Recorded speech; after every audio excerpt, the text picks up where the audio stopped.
हमने बम्बूल बोया है तो कांटा तो लगेगा ना। तुम कितना सतमार्ग में आए हो तो ये तो तुम जान रहे हो। लेकिन इस शरीर की हम बात कर रहे हैं, बचपन से भगवत मार्ग में कभी किसी को ऐसे चोट पहुंचाई हो, ऐसा हो नहीं सकता। 13 वर्ष की अवस्था में घर से बगे थे, आज जो भी शरीर की अवस्था है ऐसे ही चले हैं, दोनों किडनी फेल है ना। ये नई खेती, उसका प्रभाव, हम दुखी नहीं है, हम रोगी नहीं है, हम परास्त नहीं है। किसी को विश्वास नहीं होता कि ऐसी दिनचर्या वाला आदमी किडनी फेलियर हो सकता है, विश्वास नहीं होता। वास्तविक बात सत्य है कि मेरी किडनी नहीं खराब है, इस शरीर की खराब है। अगर मैं स्वीकार कर लूं तो अभी तुम्हें पता चल जाएगा किडनी खराब है। भगवत चरणारविंद का आश्रय, भगवान नाम का बल, ये सब ठीक कर देता है। आपको चिंता नहीं करनी, जो भूल से गलती हो गई आगे उसकी पुनरावृत्ति ना हो, नाम जप करते ही चलो। और ये मत सोचो कि अब हमको ये रोग हो गया तो भगवान ने क्यों दिया। आपने तो गलती इस जन्म की देखी है।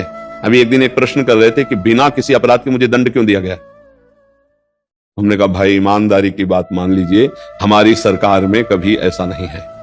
जो आध्यात्मिक भागवतिक निर्णय है उसमें कभी ऐसा नहीं। इसी जन्म के ऐसे पाप बताओ जिनका तुमने कोई प्रायश्चित नहीं किया, कोई दंड नहीं मिला, अब वो बो गए या वो फल नहीं देंगे आपको। ऐसी जगह पिटवाएंगे, ऐसी जगह फंसाएंगे जब 100% सत्य हो, लेकिन वो एकांतिक पाप जिसको कोई नहीं जानता, वो तुम्हें वहां दंड देगा, तुम्हें भुगतना पड़ेगा। अवश्य में भोक्तव्यम कृतं कर्म शुभाशुभम्। बाल ब्रह्मचारी, और ये सफल जिंदगी में कभी भी अधर्म और असत्य और पाप आचरण न करने वाला महावैष्णव भीष्म जी महाराज 6 महीना बाणों हो रहा है और खूब पूर्व पाप कर रहा है। भोग, अवश्य में भोक्तव्यम। इस शरीर का जब निर्माण हुआ तो जो प्रारब्ध से सुख दुख बनाया गया उसको पूरे जीवन में भोगना पड़ेगा।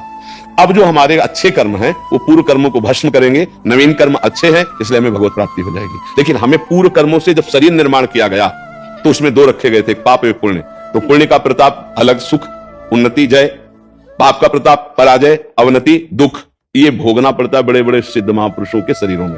तो आप तो अभी इस बात को समझ लीजिए कि आपकी तो अभी कोई साधना ही नहीं है, तो आपको जो दंड मिल रहा है वो किसी के द्वारा नहीं निर्धारित किया गया, भगवान के द्वारा। अवश्य में गीता में अवश्य में भोक्तव्यम कृतं कर्म शुभाशुभम। जो शरीर शुभ अशुभ से रच गया है, वो जो गोदाम है वो तो शरणागत हो, भजन करोगे तो भस्म हो जाएगा। जो आगे हैं अब सावधानी से चलो, इसलिए गंदे काम होंगे। अगर भूल चूक से हो जाते हैं तो तत्काल उसका दंड मिलेगा, हृदय जलेगा, बहुत परेशानी महसूस होगी, उसी में भस्म हो जाएगा। लेकिन जो शरीर रचना में हुई कि भाई 80 साल जीना है, 5 साल की अवस्था में ये दंड, 18 में ये, 22 में वो मिलेगा। ये अब हमारी नई फसल है, नई खेती है। हमें बहुत विवेक पूर्वक चलना है, घबराना नहीं कि भक्ति में चल रहे हैं तो अब कष्ट ज्यादा बढ़ रहे हैं। नहीं, 1 इंच भी कष्ट ज्यादा नहीं मिलेगा। जो हमें परिणाम भोगने वो भोगने ही हैं। नहीं तो देखो बड़े बड़े संतों के, किसी के कैंसर, किसी के रामकृष्ण परमहंस जी के गले में कैंसर, भगवत प्राप्त महात्मा बड़े बड़े महापुरुषों के, तो ऐसा क्यों फिर होता? उनकी भक्ति में कोई कमी होती है क्या? नहीं। तो यह हमें ध्यान रखना है कि हमको शारीरिक दंड भोगने पड़ेंगे, मानवदेह है, बड़े बड़ों को भोगना पड़ा। आप इतना समझो, भगवान राम जी के पिता का सौभाग्य प्राप्त हुआ दशरथ जी को, हुआ ना। इसके बाद दशरथ जी के द्वारा एक अपराध बन गया था श्रवण कुमार का, अचानक में वो, तो आप देखो वो पुत्र के वियोग में उनके माता पिता पधारे ना, तो महाराज भगवान पुत्र बने लेकिन उसको